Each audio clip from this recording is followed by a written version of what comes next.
मेरा शौहर मेरी नौकरानी से शादी करना चाहता था क्योंकि वो मुझसे ज्यादा खूबसूरत और हसीन थी।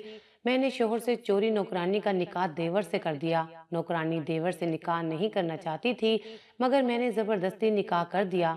नौकरानी सारी रात जाए नमाज पर बैठकर रोती रहती। उसने कुरान मजीद उठाया हुआ था और मुझे बद्दुआएं देती रहती थी। मैंने सोचा वो खुद ही रोकर चुप कर जाएगी, मगर सुबह के वक्त मेरा कलेजा फट गया जब मेरा शोहर नौकरानी और देवर एक ही।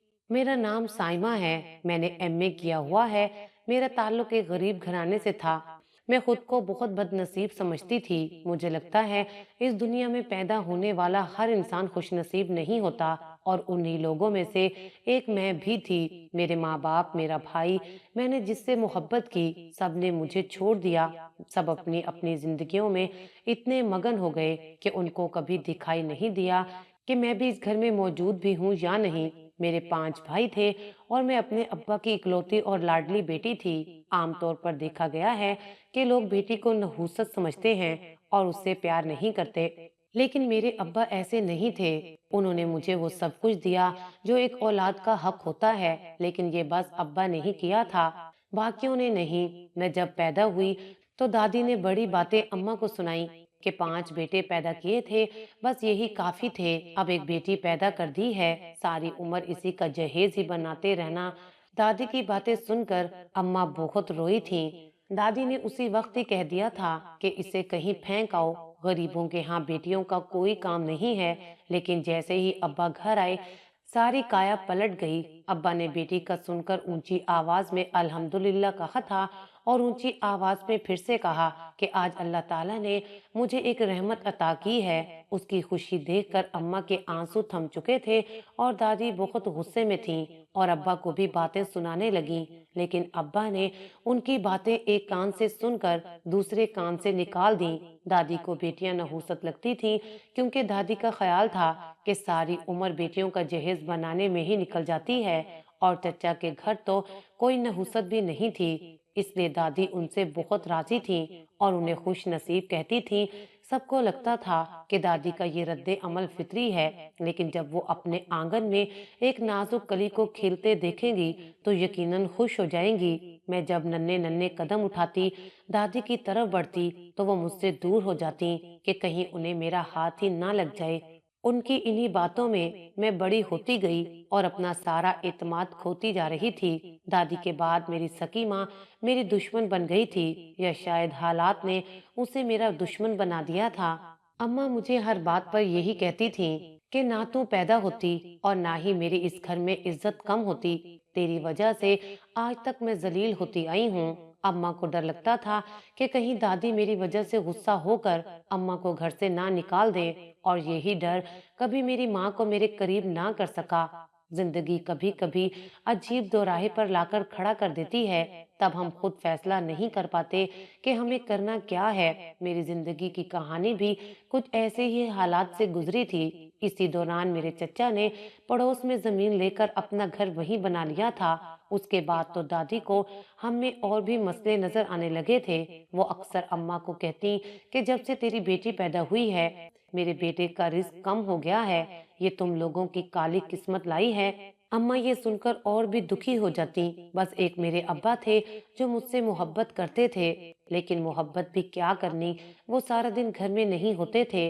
वक्त यूं ही गुजर रहा था और मैं तलखियां दिल में रखे बड़ी हो रही थी। मेरा दिल नफरतों से लबरेज था। घर में कोई बात करने को भी नहीं था, इसलिए मैंने किताबों से दिल लगा लिया और हर वक्त उन्हें पढ़ती रहती। इसी वजह से मेरा रिजल्ट बहुत अच्छा आता था। मेरे भाई पढ़ाई में बहुत निकम्मे थे और पढ़ना लिखना उन्हें बोझ लगता था। इस वजह से वो हर क्लास में फेल होते आए थे। अम्मा उसका मलबा भी मेरे सर गिराने लगी थी, क्योंकि दादी जब आती वो चचा के बेटों की तारीफ करती और मेरे भाइयों को देखकर अम्मा की बेइज्जती करती। दादी कहती कि ये तो लड़की है, ये ना भी पढ़े तो कोई मसला नहीं होगा, लेकिन लड़कों को पढ़ाना लाजमी है, हमारी बरादरी में हमारा नाम होगा। और अम्मा यही बातें मुझे कहती थी। मैं जब भी पढ़ने बैठती, वो मुझे किसी न किसी काम में लगा देती ताकि मैं ना पढ़ सकूं। वो कहती कि तू हर साल फर्स्ट आ जाती है और इस वजह से सब तेरी तारीफ करते हैं, और जब तेरे भाइयों की बात आती है तो हमारी बड़ी बेइज्जती होती है। अम्मा की ये बातें सुनकर मैं चुप हो जाती। मैं सोचती थी कि अम्मा ये क्यों नहीं सोचती कि अगर बेटी पढ़ रही है तब भी तो हमारे खानदान का नाम ऊंचा हो रहा है, इसमें कैसी जिल्लत है। लेकिन अम्मा को कौन समझाता। अब्बा समझाने की कोशिश करता था लेकिन अम्मा उससे लड़ पड़ती थी। अम्मा कई दफा मेरी किताबें भी फाड़ चुकी थी, लेकिन अब जैसे मुझे पढ़ने की जिद हो गई थी, इसलिए मैंने स्कूल में पढ़ना शुरू कर दिया था। रात को जब सब सो जाते तो चुपके से उठकर पढ़ने लगती और मेरी ये मेहनत रंग लाई। मैंने मैट्रिक में टॉप किया था। हमेशा की तरह अब्बा बहुत खुश था, लेकिन मेरी अम्मा और दादी के सीनों पर सांप लौट रहे थे। सारा मोहल्ला मेरे टॉप करने की मुबारकबाद देने आ रहा था, जो अब्बा अकेले वसूल कर रहे थे क्योंकि मेरे भाई फेल हो गए थे। और अम्मा इसी बात पर रो रही थी। उसके लिए ये सब बदनामी थी। उस दिन मुझे अम्मा से बेतहाशा चिढ़ हुई थी और मैंने सोचा था कि अगर कोई मेरी बेटी हुई तो मैं उसे सर आंखों पर रखूंगी और अम्मा जैसी संगदिल नहीं बनूंगी। मैट्रिक हुआ तो अब मेरे लिए रिश्तों की लाइन लग गई, लेकिन अब्बा ने कहा कि वो मुझे पढ़ाना चाहता है। मैंने भी मजीद पढ़ने का इरादा कर रखा था। मुझे स्कॉलरशिप भी मिल रही थी और हर कॉलेज मुझ जैसी ज़हीन स्टूडेंट को हाथों हाथ ले रहा था। इसलिए अब्बा ने सबकी मुखालफत मोल ले ली और मुझे कॉलेज भेज दिया। उसके साथ ही अब्बा ने भाइयों को काम पर लगा दिया और एक दिन दुकान खोल दी जिस पर वो मिलकर काम करते। अब रोज उनकी ड्यूटी थी कि दुकान खोलने से पहले भाई मुझे कॉलेज छोड़कर आते, लेकिन ये सब 2 हफ्ते से ज्यादा ना चल सका। अम्मा ने घर में तमाशा खड़ा कर दिया कि मेरे बेटे इस काम के लिए नहीं हैं, वो कोई उसके नौकर हैं। अब मेरी जिम्मेदारी अब्बा पर थी, जो बीमार रहते थे, इसलिए मैंने खुद आना जाना शुरू कर दिया था। रास्ते में लोगों की कई तरह की नजरें मैं खुद पर महसूस करती थी और सोचती थी कि जिस लड़की के 5 जवान जवान भाई हों और वो ये सब कुछ झेल रही हो, क्या ये उन भाइयों की गैरत पर तमाचा नहीं था? ये तो डूब मरने का मकाम था। मेरे साथ कई दफा ऐसा भी होता कि कोई रास्ते में मुझसे नंबर मांगता तो मैं डरकर भागने लगती। अक्सर लोग तो मेरे डर का फायदा उठाकर मेरे पीछे लग जाते थे। आमतौर पर लड़कियों के साथ ये होता है कि वो घर आकर ऊंचा ऊंचा रोती हैं और सबसे पहले अपनी माँ को बताती हैं, जो अपनी बेटी को सहारा देती है। लेकिन मेरी माँ ऐसी नहीं थी। मेरी माँ ने मुझे कभी ममता का एहसास नहीं होने दिया था, इसलिए मैं उनको बता भी नहीं सकती थी, क्योंकि अम्मा इन्हीं बातों का फायदा उठाकर मुझे घर बिठा लेती। लेकिन मैंने सोच लिया था कि मुझे अब पढ़ना था और अपने पैरों पर खड़ा होना था, और फिर वक्त के साथ साथ मैं मजबूत होने लगी थी। मेरे लिए ये सब चीजें अब छोटी हो चुकी थी। अब कोई मेरी तरफ गलत निगाह से देखता तो मैं इत्मीनान से खड़ी रहती। अब मुझे अपने 5 भाइयों और घर वालों के सहारे की जरूरत नहीं रही थी और इसी तरह मैंने 12वीं जमात पास कर ली थी। 12वीं पास हुई तो एक दफा फिर मैंने स्कॉलरशिप हासिल की थी, लेकिन मेरे इर्द गिर्द कोई भी मुझ पर फख्र करने वाला नहीं था। हमेशा की तरह अब्बा ही थे जो खुश हुए थे और हमने बाहर जाकर आइसक्रीम खाई थी। मुझे शहर की बड़ी यूनिवर्सिटी में स्कॉलरशिप मिल गई थी। मेरी सारी तालीम मुफ्त थी। अब्बा ने पहले दिन ही से मेरा साथ दिया था, लेकिन अब्बा मेरा साथ इतनी जल्दी छोड़ जाने वाले थे, ये मैं नहीं जानती थी। एक दिन यूनिवर्सिटी से घर आई तो पता चला कि अब्बा को हार्ट अटैक आया था और वो मौके पर ही दम तोड़ गए थे। कुछ लोग अब्बा की मैयत को घर छोड़ गए थे। मेरा रो रो कर बुरा हाल था। मुझे होश तब आया जब अब्बा को दफनाने के लिए लेकर जा रहे थे। अम्मा और दादी रो रही थी। मुझे तो किसी ने गले लगाकर हौसला भी नहीं दिया था, क्योंकि मुझे हौसला देने वाला चला गया था। 2 दिन बाद मैं संभल कर यूनिवर्सिटी चली गई थी, क्योंकि जिसकी वजह से घर पर रहना मुझे आसान लगता था वो तो जा चुका था। इसलिए मैं यूनिवर्सिटी आ जाती और घंटों अकेली पार्क में बैठी रोती रहती, और तभी मुझे वो इंसान मिला जो अब्बा के बाद मेरा हमदर्द बन गया। मुझे तो यकीन ही नहीं आता था कि कोई मुझसे भी प्यार कर सकता है और मेरी इतनी कदर कर सकता है। उसका नाम एहसन था। एक दिन मैं पार्क में बैठी रो रही थी जब वो मेरे पास आया और बोला, आपको रोज रोता देखता हूँ, आखिर क्या गम है आपको? मैं भी अनजाने में उसके सामने अपनी सारी जिंदगी खोलकर रखने लगी। मुझे पता ही नहीं चला, उसने मुझे बहुत नसीहतें की कि अब आप बालिग हैं, कोई आपको कुछ नहीं कह सकता, आपको पढ़ना लिखना चाहिए और अपना मुस्तकबिल बनाना चाहिए। उसकी बातों से मुझ में एक अजीब किस्म की ताकत आ गई थी और फिर हम रोज मिलने लगे थे और ये दोस्ती प्यार में कब बदल गई मुझे पता ही नहीं चला। और अब ये वक्त आ गया था कि अब हम दोनों एक दूसरे के बिना रह नहीं पाते थे। घर वाले अब भी वैसे ही थे, लेकिन उन पर ध्यान देने का मुझे अब वक्त नहीं मिलता था।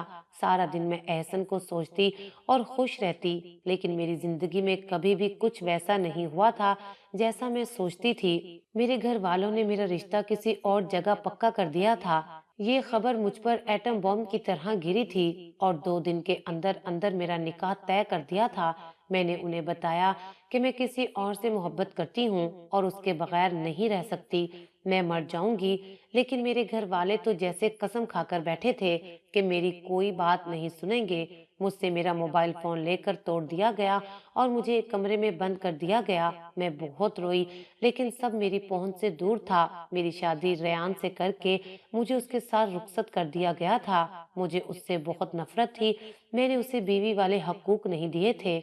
मुझे लगता था कि शायद उसने मुझसे शादी करके गुनाह कर दिया है और अब मैं उसे उसकी सजा दूंगी और वो तरसता रहेगा। ये करते हुए मैं ये भूल गई थी कि वो एक मर्द था। वो चाहता तो कुछ भी कर सकता था। वो चाहता तो मेरी मर्जी के बगैर भी मेरे साथ जबरदस्ती कर सकता था। कौन था जो उसे रोकता और उसे बुरा कहता? ये उसका कानूनी और शरई हक भी था, लेकिन उसने कभी भी मुझ पर गुस्सा नहीं किया था। जो कुछ भी मेरे साथ हुआ था, मैं उस सब का कसूरवार सिर्फ अपने शोहर रेयान को समझती थी। वो सारा दिन काम के बाद घर आता तो मैं कभी खाने में नमक मिर्च बढ़ा देती या खाना जला देती, लेकिन वो फिर भी खाना खा लेता। हर महीने की यकम को वो मेरा खर्चा मेरे हाथ पर रख देता। वो रकम अच्छी खासी होती थी। मैं उससे काफी अयाशी कर लेती, जो दिल करता वो मंगवाती। एहसन को मैसेज करने की भी मैंने कोशिश की थी, लेकिन उसका नंबर अब बंद हो चुका था। कहीं से उसका कोई राब्ता नहीं था। मुझे उसकी बहुत टेंशन हो रही थी, कहीं उसने खुद को कुछ कर ना लिया हो। इस तरह शादी को 2 साल बीत चुके थे। मैं अभी तक मां नहीं बनी थी। अब सब रिश्तेदार भी पूछने लगे थे। सास शोहर को दूसरी शादी करने का मशवरा देने लगी थी, लेकिन वो हंसकर टाल देता। सच कहूँ तो रेयान बहुत ही अच्छा इंसान था, बस मैं ही उसे समझ नहीं पाई थी। उसने मेरे लिए बहुत कुर्बानियां दी थी। सास ने शोर मचाया हुआ था कि या तो अपनी बीवी का इलाज करवाओ या फिर दूसरा ब्याह करो। वो इन सब चीजों से बचना चाहता था और इसी वजह से वो मुल्क से बाहर चला गया। जब वो गया तो मुझे एहसास हुआ कि मुझे शोहर की आदत हो चुकी थी। मुझे उसके बगैर अपना घर खाली खाली लगता था। ऐसे लगता था कि मैं यहाँ बेवजह रह रही हूँ। मेरी किसी चीज में दिलचस्पी नहीं थी। पैसे पहले से भी ज्यादा मेरे अकाउंट में हर माह आ जाते थे, लेकिन मैं उनका कुछ ना कर सकती थी क्योंकि मुझे अब तो अपना शोहर चाहिए था और रकम से मुझे कोई गर्ज ना थी। मैं सारा सारा दिन और सारी सारी रात रोती रहती थी, लेकिन क्या कर सकती थी? मैंने खुद ही उसे खुद से दूर कर दिया था, इसलिए रोकर चुप कर जाती थी। सब लोग मुझे उदास देखकर वजह पूछते थे, लेकिन मैं किसी को क्या बताती कि मैं क्यों ऐसी हो गई हूँ। मेरी तन्हाई की वजह से सास ने कहा कि घर के काम ना किया करो, बल्कि कुल वक्ती मुलाजमा रख लो। मैं भी मान गई। सोचा कि ऐसे मेरा दिल लगा रहेगा और सास से कहा कि आप कोई अच्छी सी मुलाजमा रख दें। सास ने 2 दिन के अंदर अंदर मुलाजमा का इंतजाम कर दिया।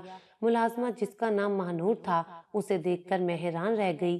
वो बेहद हसीन थी, इतनी हसीन कि मेरी निगाह उससे हटती ही नहीं थी। हमारे घर में जब भी कोई आता तो उसे देखकर वो उसके हुस्न के कसीदे लाजमी पढ़ता था। महानूर की मेरी सास से बहुत दोस्ती हो गई थी। सास रोज मेरे शोहर को वीडियो कॉल करती तो महानूर से भी मेरे शोहर की लाजमी बात करवाती। महानूर मुझसे भी ज्यादा खूबसूरत थी और मुझे लगता था मेरा शोहर मुझे छोड़कर महानूर से शादी कर लेगा। उसे मुझसे ज्यादा हमारी मुलाजमा महानूर में दिलचस्पी हो रही थी और उन्हीं दिनों मुझे इल्म हुआ कि मेरा शोहर वापिस आ रहा था। میں نے سوچا کہ کہیں شوہر واپس آتے ہی ماہنور سے نکاح نہ کر لے، کیونکہ میری ساس بھی ماہنور کو ملازمہ کم اور بیٹی زیادہ سمجھتی تھی، اور ساس تو پہلے ہی یہی چاہتی تھی کہ اس کا بیٹا دوسری شادی کر لے۔ میں یہی سوچ سوچ کر پاگل ہو رہی تھی۔ اب تو مجھے ہی کچھ کرنا تھا، اس لیے میں نے اپنے دیور کو استعمال کرنے کا سوچا اور اس سے کہا کہ یہ لڑکی بہت حسین ہے، بہت اچھے اور شریف گھرانے سے تعلق رکھتی ہے، بس حالات کے ہاتھوں مجبور ہو کر گھر لوگوں کے گھروں کے کام کرتی ہے، تم اس سے شادی کر لو، ہمارے خاندان میں اتنی خوبصورت لڑکی نہیں ملے گی۔ میں نے اپنے دیور کو منا لیا، اور اب اپنی ساس کو منانا میرے لیے بہت مشکل تھا، اس لیے میں نے دیور سے کہا کہ تم چوری چھپے ماہنور سے نکاح کر لو، بعد میں ہم سب لوگوں کو بتا دیں گے۔ دیور نے میری یہ بات بھی مان لی تھی، اسے تو مفت میں اتنی خوبصورت لڑکی مل رہی تھی، وہ کیسے میری بات نہ مانتا، مگر اب مسئلہ ماہنور کا تھا۔ میں نے اسے بہت لالچ دیا، اچھی خاصی رقم بھی اس کے سامنے رکھی اور وعدہ کیا کہ تمہیں اس گھر میں کسی چیز کی کمی نہیں ہوگی، مگر وہ میرے دیور سے نکاح نہیں کرنا چاہتی تھی۔ تنگ آ کر میں نے زبردستی ماہنور کی شادی اپنے دیور سے کر دی اور رات کو ماہنور کو اپنے دیور کے کمرے میں چھوڑ آئی۔ ماہنور کے آنسو تھے کہ رک نہیں رہے تھے، اس نے جائے نماز بچھائی اور ساری رات اس پر روتے ہوئے گزار دی۔ صبح سویرے میرا شوہر بھی آ گیا تھا، اسے ماہنور کی شادی کا علم ہو گیا تھا۔ جب دیور کمرے سے باہر نکلا تو بولا، بھابھی تم نے بہت بڑا گناہ کروا دیا ہے۔ اسی وقت میرا شوہر آ گیا اور فوراً نوکرانی کے ساتھ کھڑا ہو گیا، وہ حیران تھا کہ یہ کیا ہوا ہے۔ تب دیور نے بتایا کہ ماہنور تو پہلے سے ہی شادی شدہ تھی اور اب بھی ایک آدمی کے نکاح میں تھی، مگر کسی کے کہنے پر اس نے یہ سچ نہیں بتایا تھا اور اپنے اوپر یہ ظلم برداشت کر کے ساری رات جائے نماز پر روتی رہی ہے۔ میں نے ماہنور پر بد کرداری کا الزام لگاتے ہوئے اس سے اس کے پہلے شوہر کا پوچھا تو وہ ہچکیاں لیتے ہوئے بولی، جب میرا شوہر ریان دبئی گیا تو اسے ایک دن یہ لڑکی سڑک پر ملی تھی، اسے کسی احسن نامی آدمی نے پاکستان سے لا کر یہاں بیچ دیا تھا۔ وہاں پر ریان نے ہی اسے سہارا دیا تھا، لیکن اب وہ پاکستان اپنے گھر کیسے جا سکتی تھی؟ وہ گھر سے بھاگی ہوئی لڑکی تھی اور اس کے گھر والے اسے زندہ مار دیتے، اس لیے ریان نے ترس کھا کر اس سے نکاح کر لیا تھا اور اسے اپنی بیوی کی حیثیت سے پاکستان بھیج دیا تھا، لیکن پھر بھی ماہنور کے گھر والوں نے اسے قبول کرنے سے انکار کر دیا تھا۔ تبھی میری اماں نے میرے سامنے تمہارے لیے نوکرانی لانے کا ذکر کیا تھا، مجھے اس کا خیال آیا اور میں نے اسے یہاں بھیج دیا تھا، اور میرے شوہر نے سختی سے ماہنور کو منع کیا تھا کہ وہ اس نکاح کے بارے میں کسی کو بھی نہیں بتائے گی۔ شوہر کی بات سن کر میں پاگل ہو گئی تھی۔ میں سوچنے لگی کہ جس وجہ سے میں نے ماہنور کا نکاح کروایا تھا اور میں جس بات سے ڈرتی تھی وہی بات ہو گئی تھی، اور میں نکاح پر نکاح کروا کر سب کے سامنے مجرم بن چکی تھی۔ اچانک میں احسن کا نام سن کر گھبرا گئی تھی۔ میں نے احسن کی تصویر دیکھی تو ماہنور نے کہا کہ یہ اسے اس کے کالج کے باہر ملا تھا اور گھر سے بھگا کر لے گیا تھا۔ دبئی جانے تک یہ اس کا شوہر بن کر رہا، پھر وہاں جا کر اس نے اسے بیچ دیا تھا۔ احسن اسے دھوکہ دے کر بھاگ گیا تھا۔ یہ سب جان کر میں سکتے میں آ گئی تھی۔ رب نے مجھے کتنا نوازا تھا، اس نے مجھے دھوکے بعد احسن سے دور کر دیا تھا۔ رب نے مجھے ہیرا جیسا شوہر دیا تھا، لیکن میں اس کی قدر نہ کر سکی۔ یہ سن کر میں بہت روئی اور شوہر سے اظہار محبت بھی کر دیا، اور تبھی میں بے ہوش ہو گئی۔ شوہر نے مجھے تھام لیا اور بولا، میں سب سے زیادہ تم سے پیار کرتا ہوں، یہ ماہنور بھی جانتی ہے، اور یہ بس پیپر میرج ہے۔ دیور اب بھی ماہنور کو بیوی رکھنے کو تیار تھا، کیونکہ ماہنور نے اسے خود ہی حقیقت بتا دی تھی اور دھوکہ نہیں دیا تھا، اس لیے وہ اس کی قدر کر رہا تھا۔ اور پھر میرے شوہر ریان نے ماہنور کو طلاق دے دی اور دیور نے اس سے پھر سے نکاح کیا تھا، کیونکہ نکاح پر نکاح نہیں ہوا تھا۔ یہ سب ہم نے بہت بڑے عالم کی نگرانی میں کیا تھا، جنہیں دین کی اچھی خاصی معلومات تھیں۔ اس دن مجھے صحیح رشتوں کا احساس ہوا تھا۔ عالم کے کہنے پر میں نے نکاح پر نکاح کروانے کا کفارہ بھی ادا کیا تھا اور اپنے شوہر ریان سے معافی مانگ کر اب محبت سے اس کے ساتھ رہنے لگی تھی۔ میں امید سے ہو گئی تھی۔ آج سب بہت خوش تھے۔ میرے اپنوں کی نفرتوں نے مجھے کڑوا بنا دیا تھا، اور آج میرے اپنوں کی ہی محبت نے میری زندگی میں مٹھاس بھر دی تھی۔ میرے آج 3 بچے ہیں اور میں بہت خوش ہوں اور ریان پر جان دیتی ہوں۔ میری دعا ہے کہ اللہ تعالیٰ سب لڑکیوں کو ریان جیسا نیک مرد عطا کرے اور احسن جیسوں کی شر سے دور رکھے، آمین۔